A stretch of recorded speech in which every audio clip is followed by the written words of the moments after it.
Sejarah kita dimulai sejak dulu kala. Pada suatu waktu, sekitar 3 miliar tahun yang lalu, kita mengambang sebagai atom-atom kecil di cawan bola kecil dunia. Maju ke sekitar 6 juta tahun yang lalu, dan kita melihat kemunculan hominoid pertama, keluarga primitif yang mencakup manusia. 1,9 juta tahun yang lalu, Homo erectus adalah spesies pertama yang berangkat ke Afrika dan menjajah belahan dunia lain. Mereka memiliki otak daripada nenek moyang primitif mereka. Sekitar 400.000 tahun yang lalu, bukti pertama keberadaan Neandertal. Tubuh mereka telah beradaptasi dengan lingkungan dingin di Eropa dan Asia Barat. Fitur wajah mereka yang khas termasuk yang paling manusiawi yang pernah dilihat. Lalu datanglah kita, satu-satunya spesies genus Homo yang masih hidup. Namun bagaimana Homo sapiens mencapai dominasi global melalui mekanisme peradaban? Seluruh sejarah umat manusia. Kita memulai cerita kita di tanah subur Mesopotamia di 4000 SM, terletak di antara sungai besar Tigris dan Efrat di kota Uruk, Sumeria. Daripada mengandalkan berburu dan meramu seperti nenek moyang kita dulu, warga Uruk mampu mengembangkan cara memanen biji-bijian sereal seperti gandum dan kedelai. Namun, mengubah biji-bijian sereal menjadi makanan yang dapat dimakan membutuhkan banyak usaha. Pada awalnya, mereka harus menggunakan sebuah penemuan yang disebut penggilingan tangan, yang terdiri dari 2 batu. Saat biji-bijian dihancurkan di antara 2 batu, tepung dikumpulkan dalam sebuah wadah dan disimpan untuk digunakan di masa depan. Ini adalah awal dari sesuatu yang hebat. Proses yang rumit dan berat ini merupakan contoh pertanian modern pertama di dunia. Kita tidak lagi bergantung pada berburu binatang atau memetik buah beri sebagai makanan. Daripada menggunakan kecerdikan manusia, kita bisa menciptakan sumber makanan kita sendiri. Hal ini memungkinkan Uruk menjadi makmur di tempat dengan lebih dari 50.000 penduduk. Namun perubahan ini memang membawa perubahan pada tubuh manusia. Rata-rata tinggi badan pria menyusut drastis dari 5,9 menjadi 5,3, dan dari wanita rata-rata menyusut dari 5,3 menjadi 5,0. Alih-alih menjadi atlet super seperti dulu, kami menjadi lebih kecil. Petani kurang diperhatikan. Orang juga menjadi terkurung di daratan. Mengubah esensi dari apa artinya menjadi manusia. Pada awal 3000 SM, menurut legenda, Raja Gilgamesh memulai pemerintahannya sebagai Raja Sumeria di wilayahnya. Salah satu puisi paling awal di dunia, Epik Gilgamesh, menggambarkan kisah Gilgamesh dan pencariannya akan keabadian. Dia bertemu dengan seorang musafir bijak bernama Utnapishtim, yang menceritakan kisah banjir besar yang dikirim untuk menghancurkan dunia. Menjelang akhir puisi, Gilgamesh berkata, kehidupan yang kamu cari, tidak akan pernah kamu temukan, karena ketika para dewa menciptakan manusia, mereka membiarkan kematian menjadi bagiannya, dan kehidupan ditahan di tangan mereka sendiri. Namun, pada akhir tahun 3000 SM, bangsa Akkadia menggulingkan bangsa Sumeria. Sargon yang agung mengambil alih kekuasaan dan menaklukkan seluruh Sumeria. Lembah Indus. Sedangkan di Lembah Indus di Pakistan modern, sebuah peradaban baru sedang berkembang. Peradaban Lembah Indus, 3300–1300 SM, paling terkenal karena sistem toiletnya yang sangat canggih. Toilet dibangun dengan tempat duduk dan saluran yang mengalir ke sistem drainase bawah tanah. Limbah tersebut kemudian dibawa keluar dari rumah melalui jaringan saluran air tertutup, mencegah penyebaran penyakit. Limbah tersebut diolah dan dibuang keluar batas kota, membantu menjaga kota tetap bersih dan higienis. Kerajaan tua Mesir kuno. Sementara di Mesir, Mereka lebih sibuk dengan pembangunan piramida dibandingkan dengan pipa ledeng manusia. Hal ini karena dalam agama Mesir kuno diyakini bahwa Fir'aun akan meninggal di dunia fisik. Rohnya akan terus hidup di akhirat, di mana mereka akan terus memerintah selamanya dan di mana mereka akan disembah oleh orang yang masih hidup. Di dalam piramida ini, tubuh Fir'aun dimumikan dengan hati-hati, sebuah proses yang diyakini dapat menjaga fisiknya dan membantu memastikan perjalanan rohnya ke akhirat. Piramida itu juga dipenuhi dengan persembahan dan harta yang dimaksudkan untuk menyediakan sumber daya yang dibutuhkan Fir'aun di akhirat. Setiap Fir'aun ingin memastikan mereka abadi. Mereka ingin sukses di akhirat.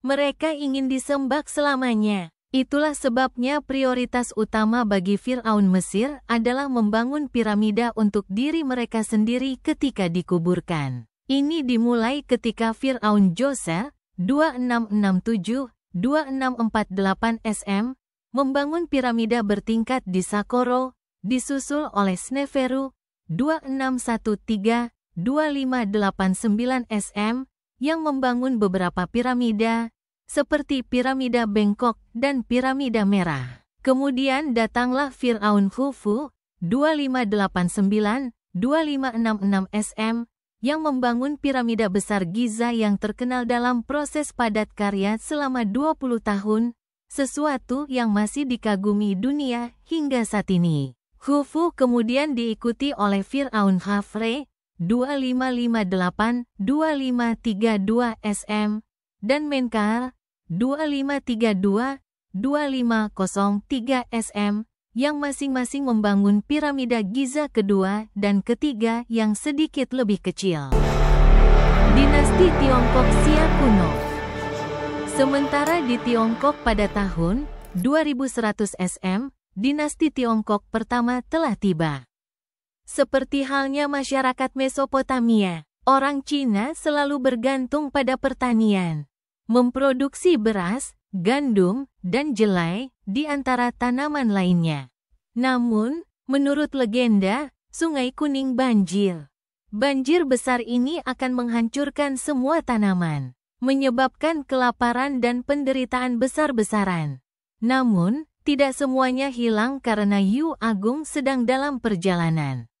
Yu sangat putus asa dengan masalah ini sehingga dia menghabiskan hari-harinya dengan berjalan menyusuri Sungai Kuning. Dia menemukan cara untuk mengalihkan sungai dengan membangun tanggul dan tanggul sehingga dia bisa mengatur saluran air. Kemudian setelah 13 tahun kerja keras, banjir tidak lagi mampu mendatangkan malapetaka di daratan. Orang-orang sangat gembira dan Yu dipuji sebagai penyelamat.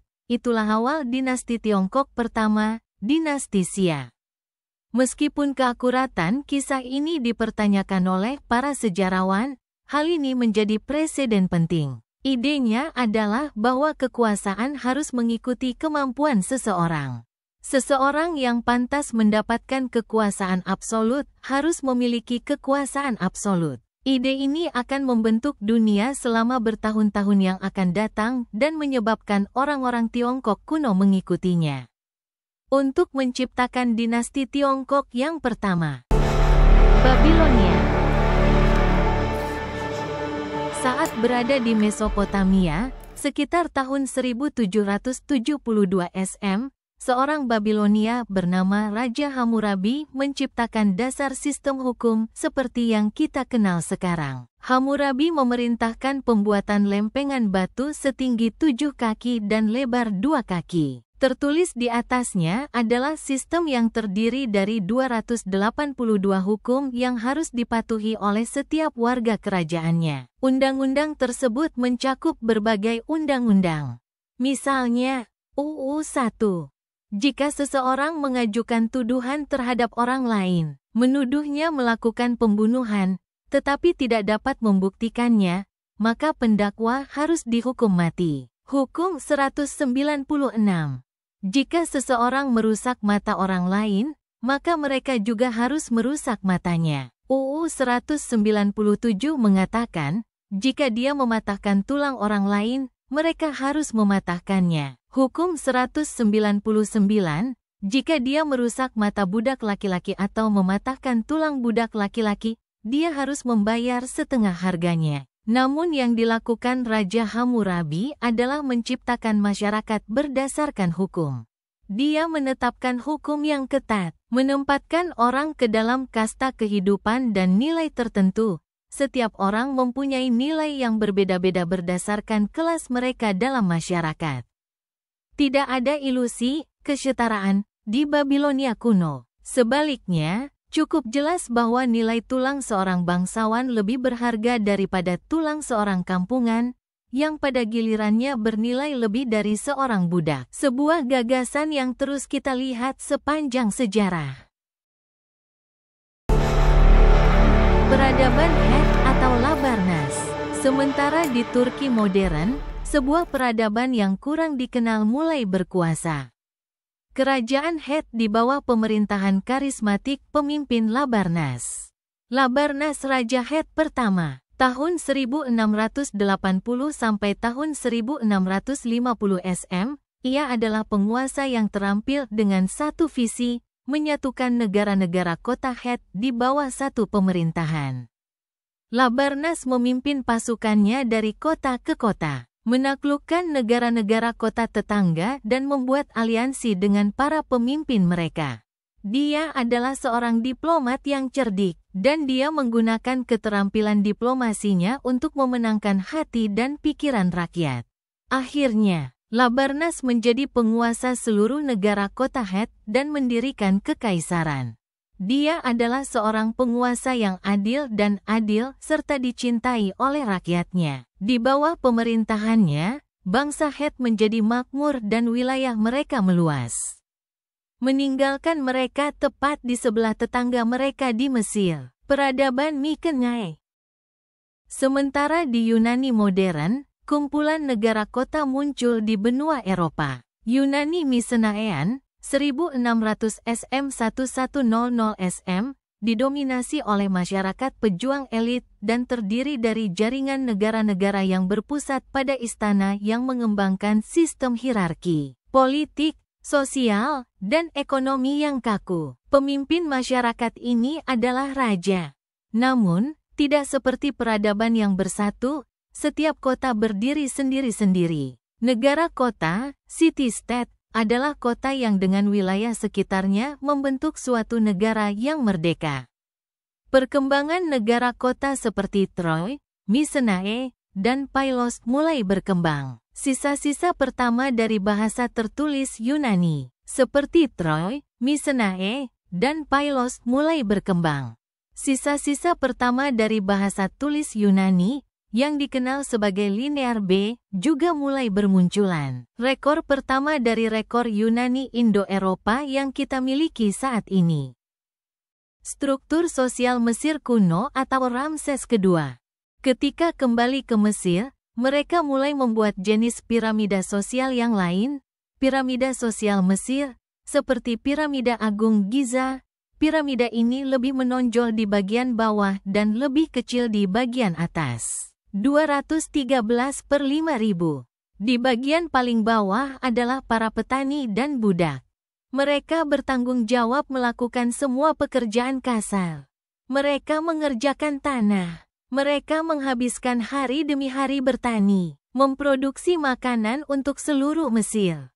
Kemudian, ketika musim bertani telah berakhir pada tahun itu, mereka akan mengerjakan proyek pembangunan besar-besaran milik Firaun. Secara harfiah membangun piramida. Sedikit di atas para budak datanglah para pengrajin, mereka adalah tukang batu, tukang plester, dan pematung yang menciptakan seni penuh semangat yang diinginkan orang kaya dan paling dikenal di Mesir saat ini. Kemudian datanglah para pedagang, yang menghabiskan hari-hari mereka mengarungi sungai Nil, memperdagangkan emas, papirus, dan linen kepada siapapun. Siapa yang mampu membelinya, mereka sangat dihormati dan mampu memperoleh keuntungan yang sehat dengan menjual. Kemudian datanglah para juru tulis. Para penguasa dunia ini akan bersekolah di sekolah juru tulis khusus hanya untuk menguasainya. Bahasa hieroglifik Mesir kuno. Dalam penggunaan praktisnya, Para ahli Taurat ini memperhitungkan gudang makanan, berbagai dokumen pajak, dan bahkan kehidupan sehari-hari Firaun. Setelah ahli-ahli Taurat, datanglah para prajurit. Para prajurit bertugas melindungi kekaisaran Mesir. Mereka berdedikasi hidup mereka untuk mempertahankan atau melakukan serangan pendahuluan terhadap musuh mereka. Umumnya, mereka cukup makan. Kemudian di dekat puncak, muncullah para birokrat. Para pejabat tinggi pemerintah ini melakukan tugas-tugas penting di tingkat atas. Masyarakat, seperti wazir, yang menjalankan tugas logistik yang diperlukan untuk menjalankan peradaban. Para imam mengawasi, merawat kuil untuk memastikan para dewa dirawat dengan baik. Para bangsawan mengawasi wilayah tertentu, kekaisaran dan menjaga ketertiban di wilayah tersebut. Di atas, tujuan semua orang di bawah adalah Firaun, raja dan mediator antara para dewa dan dunia manusia. Kehendak Firaun dikenal sebagai yang tertinggi, dan semua orang harus menyerah padanya. Ketika Firaun meninggal, dia akan dimakamkan di sebuah piramida di mana dia akan membantu selamanya memerintah kekaisaran Mesir. Masyarakat Mesir diciptakan untuk mengabdi pada Firaun. Pajak diambil dari para petani untuk Firaun, dan para pengrajin membuat kerajinan unik untuknya. Para pedagang memastikan Firaun mendapat pasokan barang yang dibutuhkan dengan baik. Para ahli Taurat akan mengikuti Firaun dan mencatat pemikirannya. Para prajurit memastikan kerajaannya terlindungi. Para birokrat melakukan pekerjaan yang tidak dapat dilakukan oleh Firaun. Sedangkan Firaun duduk di bagian atas dan berkomunikasi dengan para dewa. Firaun Ramses II, tahun 1279 sampai tahun 1213 SM, mencapai banyak hal luar biasa dengan hidup dalam sistem sosial ini. Dia mengatur pembangunan kuil Abu Simbel, Rameseum, dan kuil Karnak. Dia juga mampu mengembangkan kekaisaran Mesir dan merebut kembali wilayah yang hilang oleh Firaun lainnya. Kecuali tanah yang diklaim oleh kerajaan Het. Mesir kuno, orang Het. Pertempuran Kades. Raja Het saat itu, Mutwali II, tahun 1295 sampai tahun 1272 SM, terkenal karena memerintahkan pasukannya untuk menyerang tetangganya di Mesir. Mengikuti contoh Labarnas, Mutwali ingin menyatukan dunia di bawah pemerintahan Het. Namun, Ramses sudah muak. Firaun lain di masa lalu telah mencoba menghentikan orang Het, tapi dia tahu, jika kerajaannya ingin sukses, dia perlu menyerang balik. Sasarannya adalah kota Kades. Ramses naik keretanya dengan 4 divisi yang terdiri dari 20.000 orang yang siap mendominasi dan membunuh Mutwali. Namun, orang Het sudah mengetahui invasi Mesir melalui spionase. Mereka membentengi kota mereka dengan 40.000 orangnya sendiri. Perang akan segera dimulai. Ramses memutuskan untuk membagi divisinya untuk memaksa Muwatalli keluar. Namun Muwatalli tidak pernah melakukannya. Sebuah kesalahan yang mengerikan. Memisahkan pasukannya membuatnya terekspos, tidak bisa mendapatkan keuntungan. Mengizinkan Muwatalli dan rakyat Kades peluang untuk menang. Sejarawan percaya bahwa yang mereka lakukan hanyalah keluar dari benteng Kades dan menjebaknya. Pasukan Ramses II pada pasukannya di tepi sungai. Namun, karena alasan yang tidak diketahui, mereka tidak pernah melakukannya. Meninggalkan pertarungan Kades yang berakhir imbang. Namun setelah pertempuran, kedua belah pihak memutuskan, akan lebih baik jika kita berhenti menyerang satu sama lain. Bahwa mereka harus hidup damai dan bersatu di dunia ini. Kemudian sepeninggal Muwatalli, Raja baru Hattusili III naik tahta kerajaan Het. Melalui utusan, pada tahun 1258 SM, Ramses dan Hattusi menandatangani perjanjian perdamaian pertama yang pernah ada. Membaca sebagian, Rameses, Raja Agung, Raja Negara Mesir. Ramses, Raja Agung, Raja Negara Mesir, tidak akan pernah menyerang negara Hatti untuk mengambil alih sebagian negara ini. Dan Datu Sili, Raja Agung Negara Hatti, tidak akan pernah menyerang negara Mesir untuk mengambil alih sebagian dari negara itu. Kemudian terjadilah masa persahabatan antara kedua negara yang pernah bertikai ini. Orang Het sangat terampil dalam pengerjaan logam dan mengajari orang Mesir membuat senjata dan peralatan yang unggul. Pada saat yang sama, orang-orang Mesir, magister pertanian, berbagi ilmunya dengan bangsa Het, berdagang untuk kepentingan kedua peradaban. Kedua peradaban menjadi makmur karena hal ini. Kedamaian bisa mengarah pada harta benda. Perjanjian ini tetap dipertahankan sampai sekitar tahun 1200 SM karena pada saat itulah kerajaan Het jatuh karena serangan yang terus-menerus mereka hadapi dari orang laut. Meninggalkan kekaisaran Het hilang dalam sejarah peradaban Olmec. Saat berada di benua yang jauh, peradaban pertama di Amerika menginjakkan kaki di Meksiko modern. Peradaban Olmec, 1200 SM-400 SM, sering dianggap sebagai ibu peradaban penduduk asli Amerika. Peradaban. Namun sayangnya, tidak banyak yang diketahui tentang mereka. Terutama karena tulisan mereka dalam hieroglif. Sejarawan masih belum bisa menguraikannya. Salah satu dari sedikit peninggalan yang kita miliki adalah 17 kepala batu raksasa ini. Dalam budaya Mesoamerika, ada kepercayaan bahwa kepala saja dapat menampung emosi, pengalaman, dan jiwa seseorang. Kita mungkin tidak mengetahui nama-nama pemimpin mereka seperti peradaban lain seperti Ramses dan Hammurabi, jika dilihat melalui mata kepala batu. Kita masih bisa merasakan kehadiran mereka, dan dalam beberapa hal, mereka tetap abadi. Terabadikan dalam sejarah, suatu hari nanti kita bisa mengetahui siapa mereka. Tiongkok kuno, dinasti Zhou. Sementara di timur, dinasti Zhou, tahun 1046 sampai 256 SM, di Tiongkok sedang mengambil langkah maju. Mengambil langkahnya. Dinasti Zhou memperoleh kekuasaan karena kegagalan dinasti Shang yang kurang kritis. Mereka percaya pada gagasan, amanat dari surga. Hal ini menghasilkan 4 prinsip dalam dinasti Tiongkok. Struktur, itu akan diulangi berulang kali. 1. Surga memberi kaisar hak untuk memerintah. Karena hanya ada satu surga, maka hanya ada satu kaisar pada waktu tertentu. 3. Kebajikan kaisar menentukan haknya untuk memerintah. Dan 4. Tidak ada satu dinasti pun yang mempunyai hak memerintah secara permanen. Seorang penguasa dan dinasti bisa kehilangan mandat dari surga, dan surga tidak selalu berada di pihak penguasa. Seiring berjalannya waktu, dinasti ini akan memudar menjadi dinasti lain. Langit akan mengirimkan tanda-tanda kekeringan, kelaparan, banjir, dan gempa bumi di seluruh negeri, menandakan mereka telah kehilangan berkah dari atas.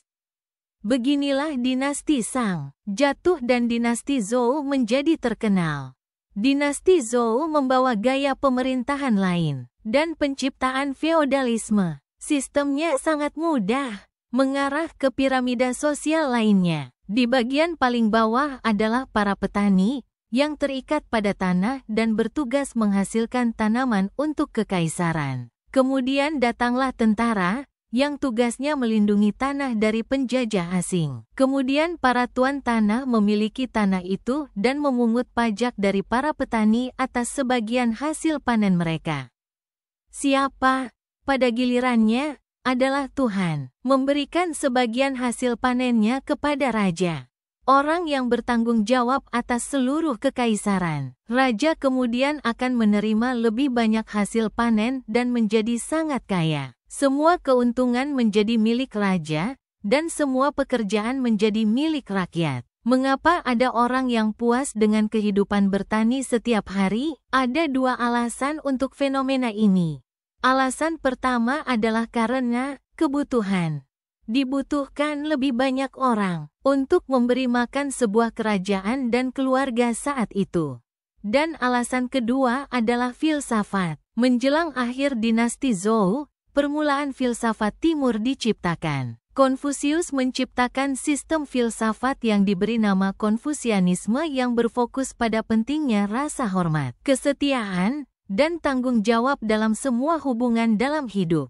Konsep sentral Konfusianisme disebut Li, yang dapat diterjemahkan sebagai ritual, adat istiadat, atau tata krama. Li mengacu pada konvensi sosial formal dan informal yang memandu perilaku masyarakat. Hal ini dipandang sebagai menjaga ketertiban dan keharmonisan dalam hubungan sosial. Sedangkan Lao Tzu menciptakan filsafat lain yang disebut Taoisme.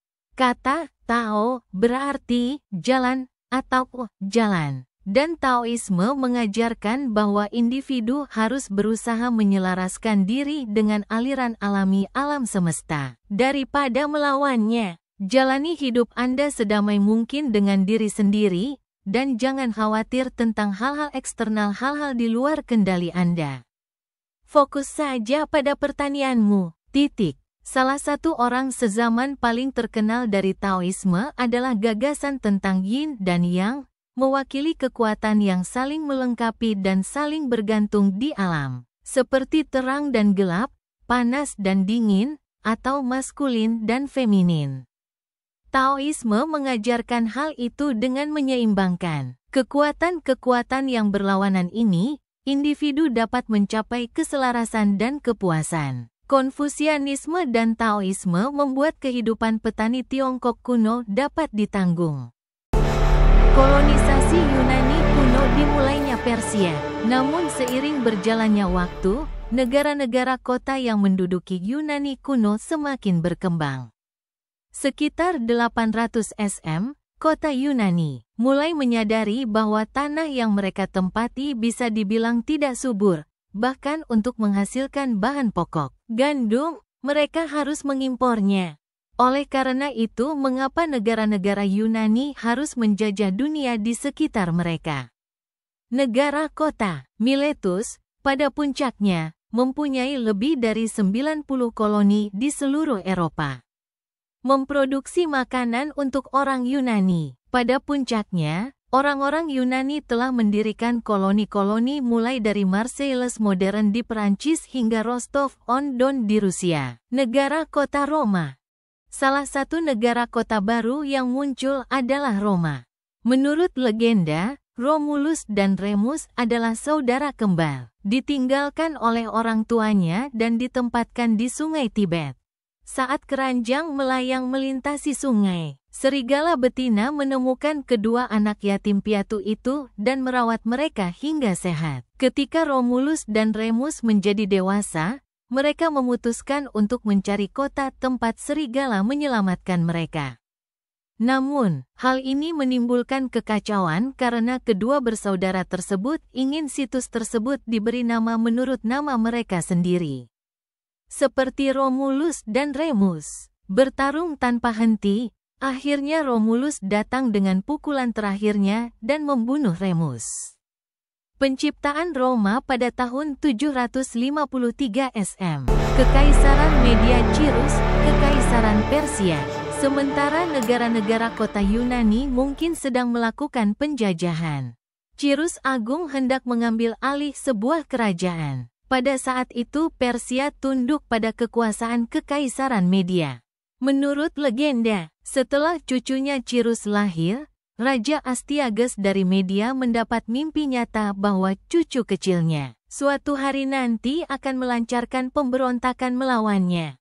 Raja Astyages tahu apa yang harus dilakukan dan memerintahkan penasihat utamanya untuk membunuh bayi itu. Namun kepala penasihat menyerahkan bayi itu kepada seorang penggembala untuk dibesarkan. Namun, masalah belum selesai bagi Cirus.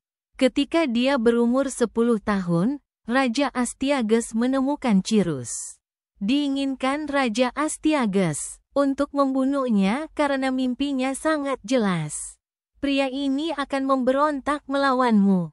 Namun, berlawanan dengan akal sehatnya, Cyrus diizinkan untuk hidup. Kesalahan terbesar Raja Astiages. Ketika Cyrus masih dewasa, dia mengumpulkan pasukannya dan memberontak melawan kakek dari pihak ibu.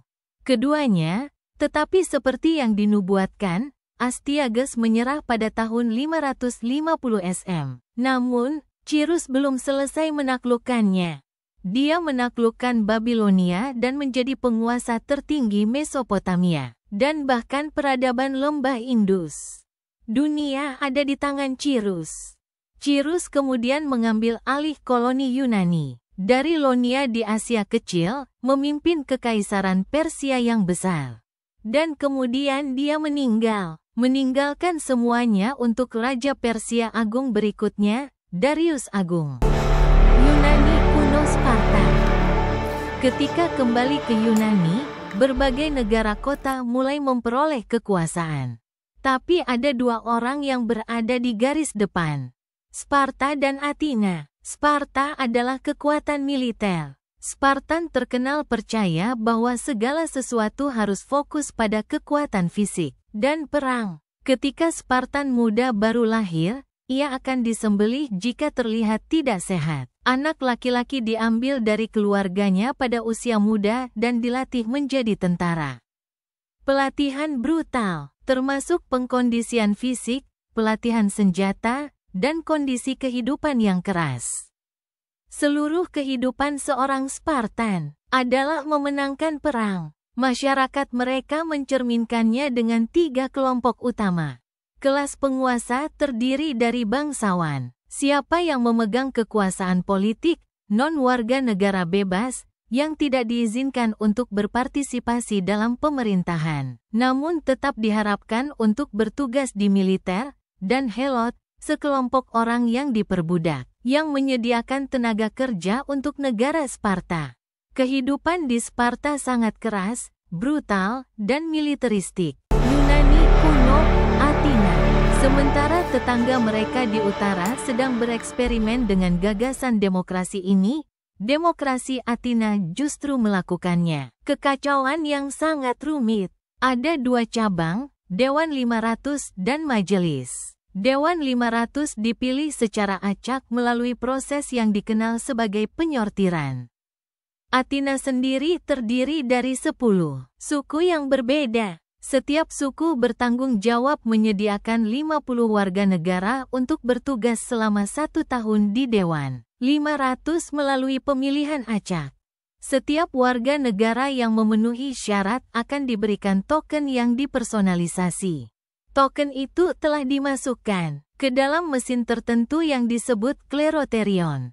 Teknologi yang sudah lama hilang ini mencakup tabung dan bola, yang entah bagaimana memilih 50 penduduk dari setiap suku untuk bergabung dengan Dewan 500 orang yang termasyur. Di majelis, terdapat sistem yang menyatakan bahwa setiap warga negara mempunyai hak untuk memilih.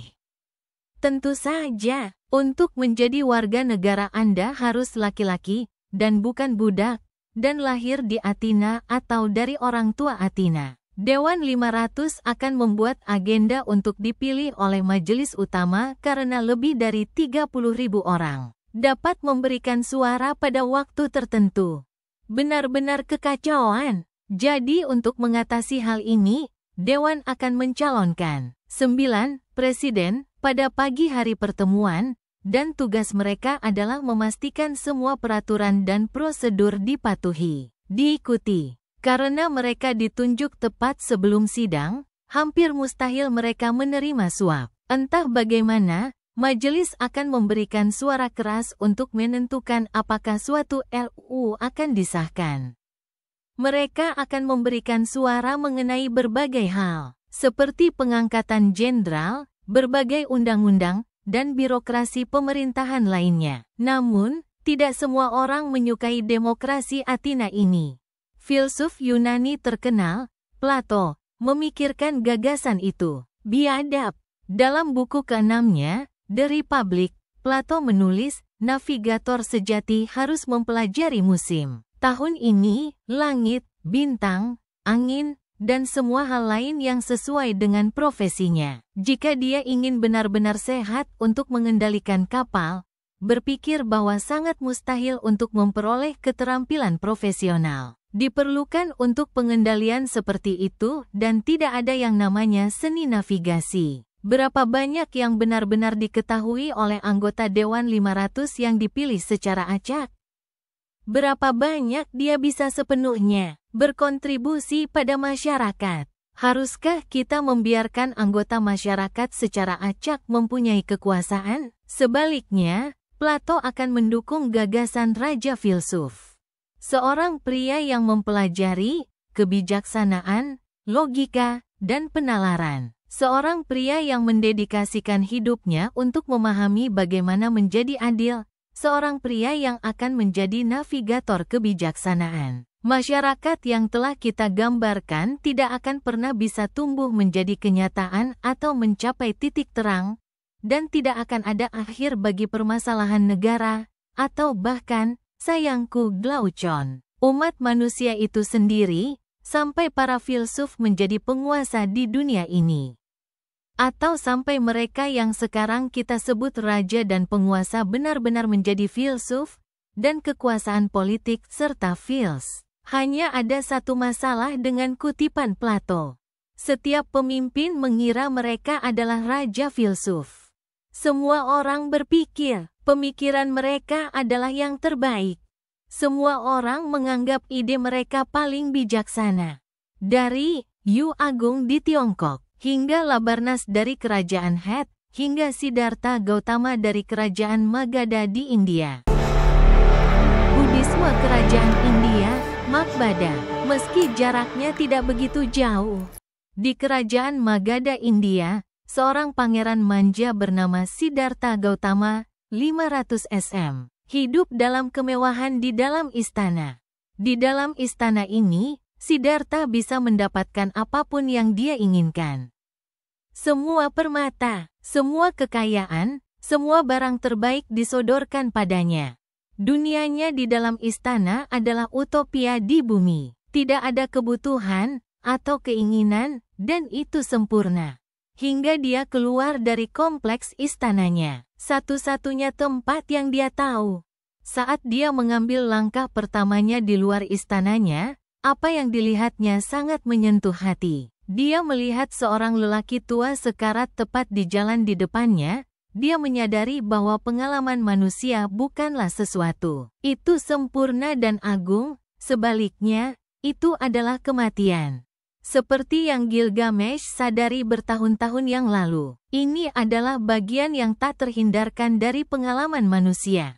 Siddhartha meninggalkan kehidupan mewahnya dan memulai pencarian ilmu pengetahuan dan pencerahan.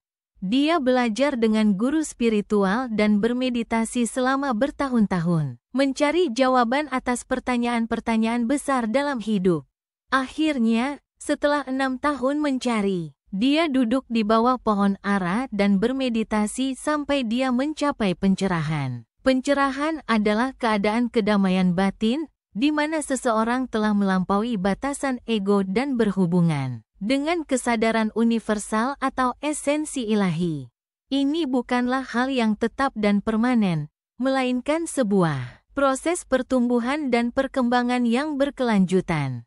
Namun di bawah pohon ara itulah Siddhartha menjadi terkenal sebagai Buddha atau yang telah sadar. Dia akan menghabiskan sisanya hidupnya bepergian ke pedesaan, menjadi dekat dengan pencerahan. Perang Yunani dan Persia. Darius bertekad untuk mengikuti jejak ayahnya dan mengambil alih dunia. Setelah menyelesaikan aturan mereka atas negara Kotalonia, Persia sedang berupaya untuk mengambil alih Yunani. Darius dan 20.000 anak buahnya datang ke kota Marathon pada tahun 490 SM, sebuah kota yang berjarak 26,2 mil dari Athena. Jumlah pasukan Athena jauh lebih banyak, hanya berjumlah 10.000 orang. Ketika pasukan Persia berusaha untuk berkumpul kembali, pasukan hoplite Yunani yang kuat menghancurkan prajurit Persia yang lebih lemah dengan mengarahkan sayap sebelum berbelok ke arah tengah garis Persia. Sisa-sisa tentara Persia melarikan diri ke kapal mereka dan meninggalkan pertempuran. Para sejarawan awal percaya bahwa medan perang tersebut menampung 6.400 mayat Persia, sedangkan pasukan Athena hanya kalah 192 orang. Maka pasukan Persia mundur, dan seorang utusan Athena bernama Peidipides berlari sejauh 26,2 mil dari Marathon ke Athena. Berseru kegirangan bagaimana orang Athena baru saja mengalahkan yang perkasa, Kekaisaran Persia. Seluruh Athena menjadi gila dengan berita luar biasa ini. Oleh karena itu memimpin Peidipides. Perjalanan bersejarah untuk dicatat dalam sejarah sebagai maraton nafsu dunia, namun, The Persans belum selesai. Bahkan dengan Darius, aku mati dalam keadaan misterius.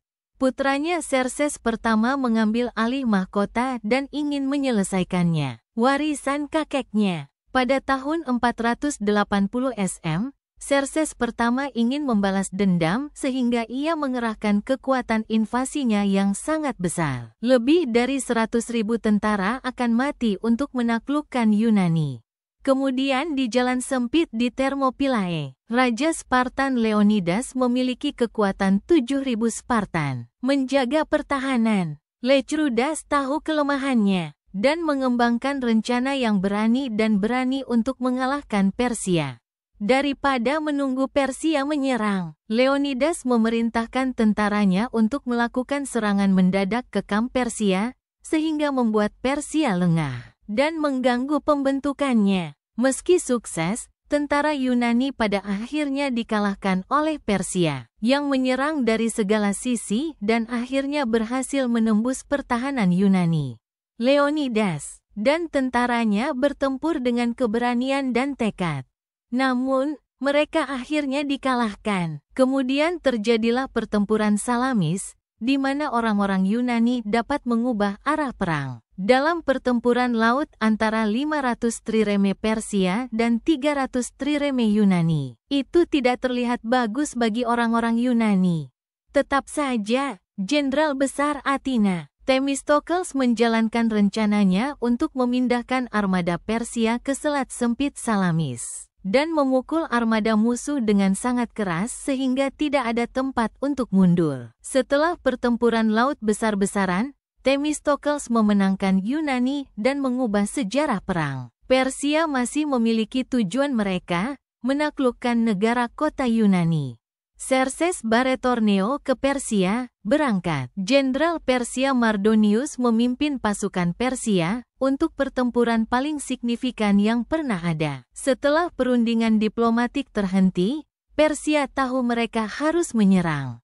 Ketika Persia mengirim pasukannya ke Plataea, orang-orang Yunani tahu bahwa mereka harus bekerja sama.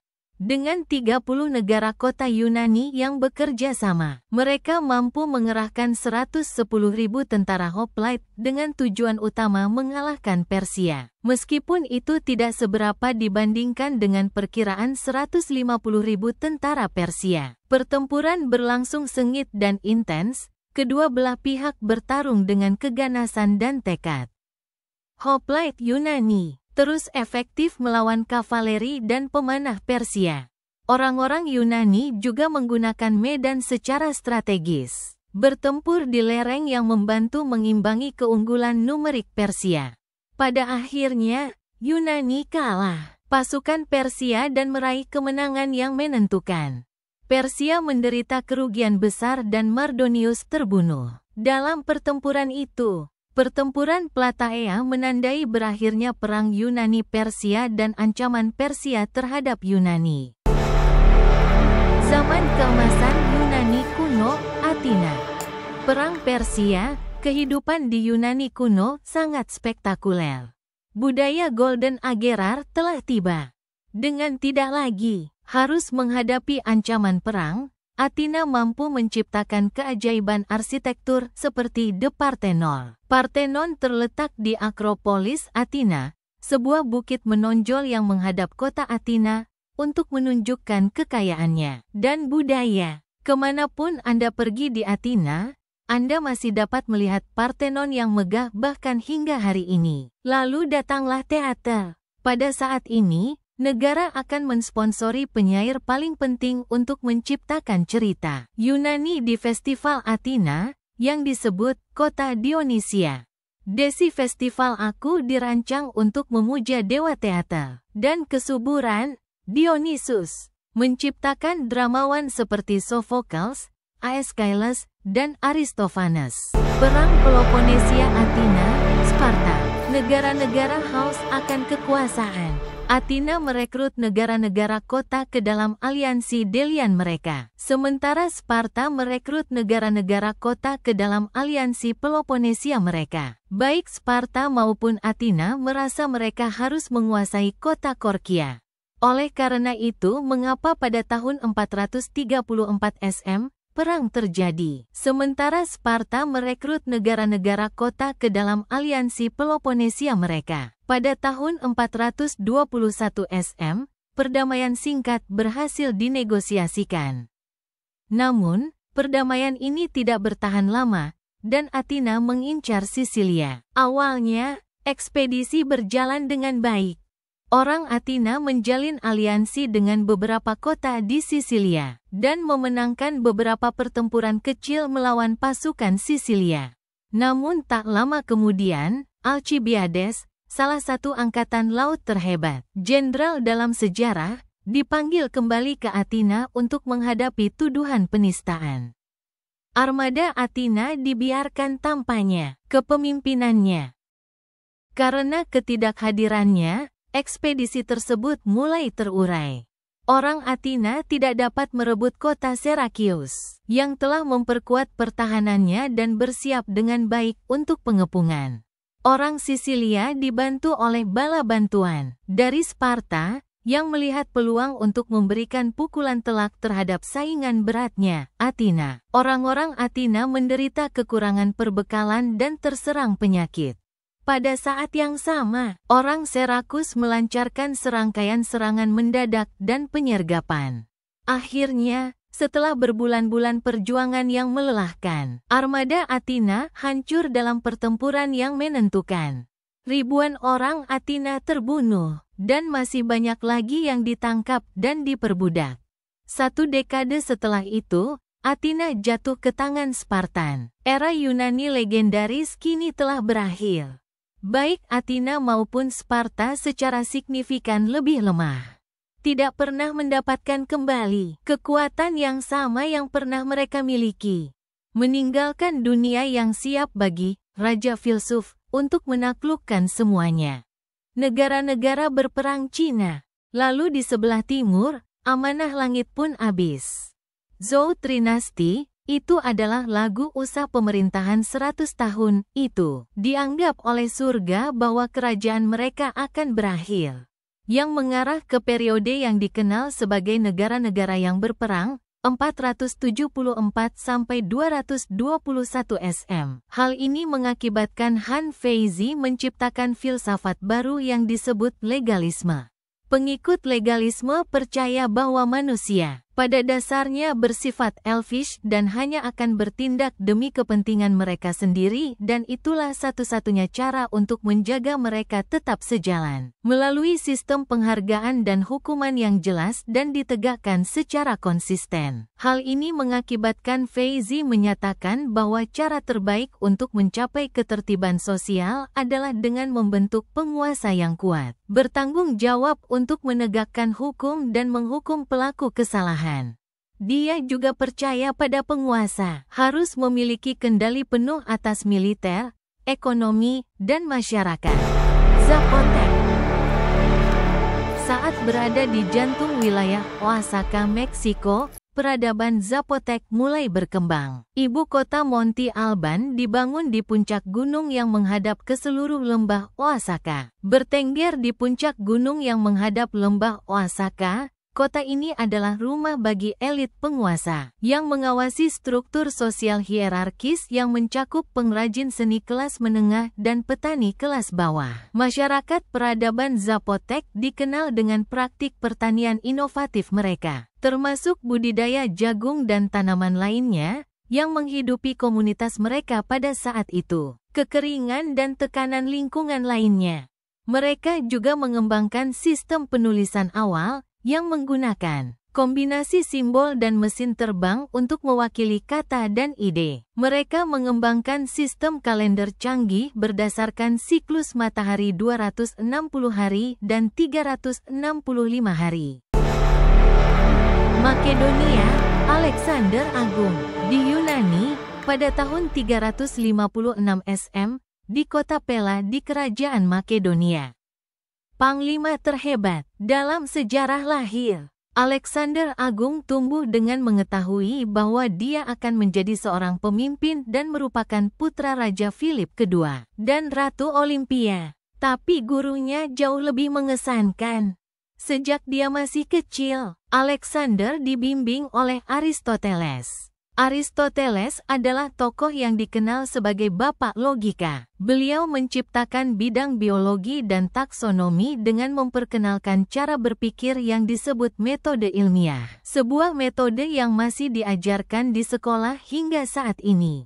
Dia juga banyak menulis tentang filsafat, etika, dan seni, mengubah wajah dunia seperti yang kita kenal sekarang. Inilah orang yang bertanggung jawab atau mengajar Alexander Agung.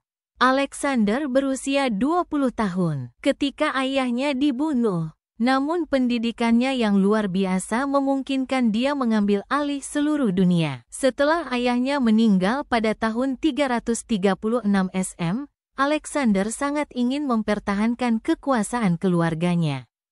Jadi ketika kota Yunani, Thebes memutuskan untuk memberontak, Alexander dan pasukannya berbaris sejauh 240 miles dalam 14 hari.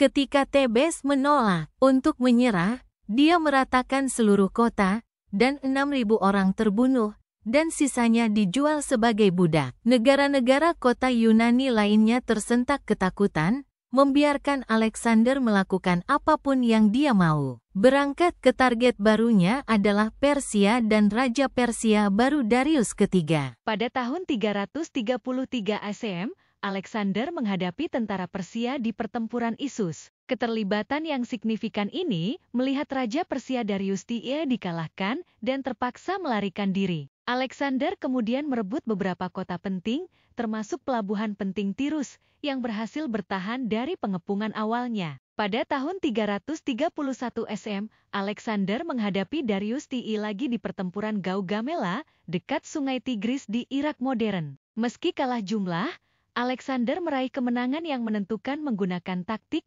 dan mobilitas yang unggul. Tentara Persia hancur berantakan, dan Darius III melarikan diri sekali lagi. Alexander kemudian melanjutkan untuk merebut ibu kota Persia, Babilonia, dan menguasai sebagian besar Mesopotamia. Dia melanjutkan kampanyenya ke arah timur, memenangkan pertempuran di tempat yang sekarang Iran dan Afghanistan modern. Pada 330 SM, ia merebut ibu kota Persia, Persepolis, sebuah kota dengan kekayaan besar dan kota yang memiliki makna budaya. Namun Alexander belum selesai. Dia ingin memperluas ke arah timur, akhirnya melintasi pegunungan Hindukus ke India. Namun pasukannya semakin lelah dari pertempuran tanpa akhir dan menolak untuk melangkah lebih jauh, dan Alexander terpaksa kembali.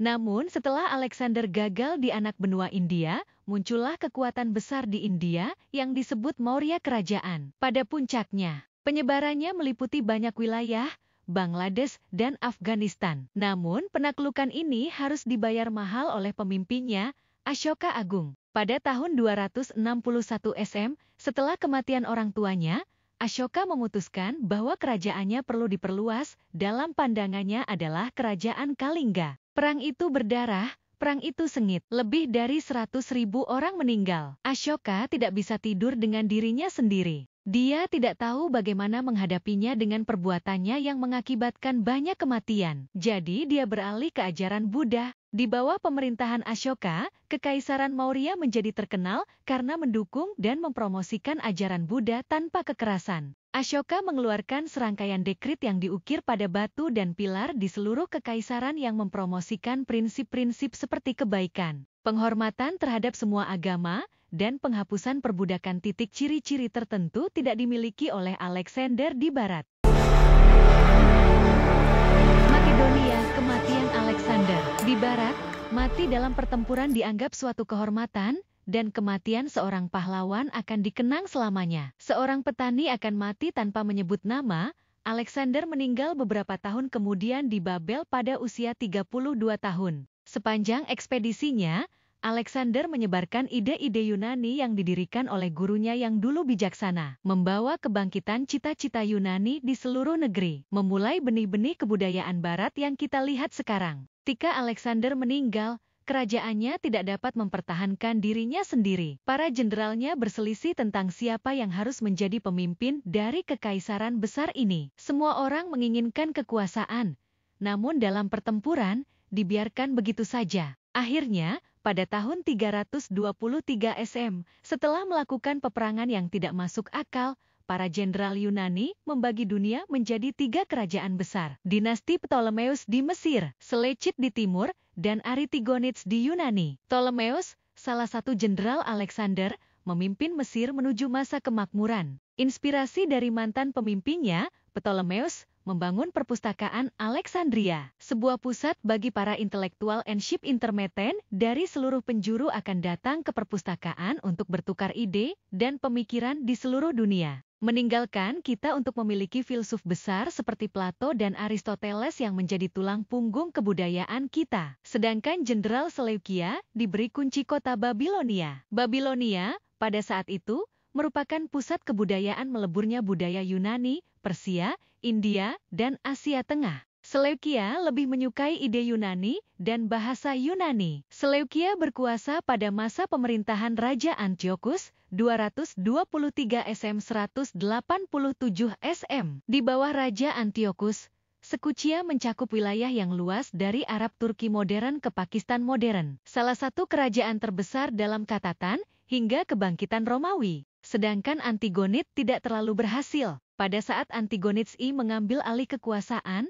orang-orang Yunani hanyalah cangkang dari keadaan mereka dulu. Zaman Yunani telah berlalu, dinasti Ptolemeus Seleukia dan Antigonid tersesat dari kekaisaran Romawi. Namun, agar Roma bisa bangkit, mereka harus menghadapi musuh yang kuat, Kartago. Baik Roma maupun Kartago mempunyai keinginan untuk negara kota yang sama, Messina, di Pulau Sisilia. Hal ini akan memberi pijakan pada peradaban manapun untuk merebut kekuasaan di Mediterania. Perang Punisia pertama telah terjadi, dan setelah 20 tahun peperangan pada tahun 241 SM dan kekalahan Kartago, perjanjian Lutatius ditandatangani.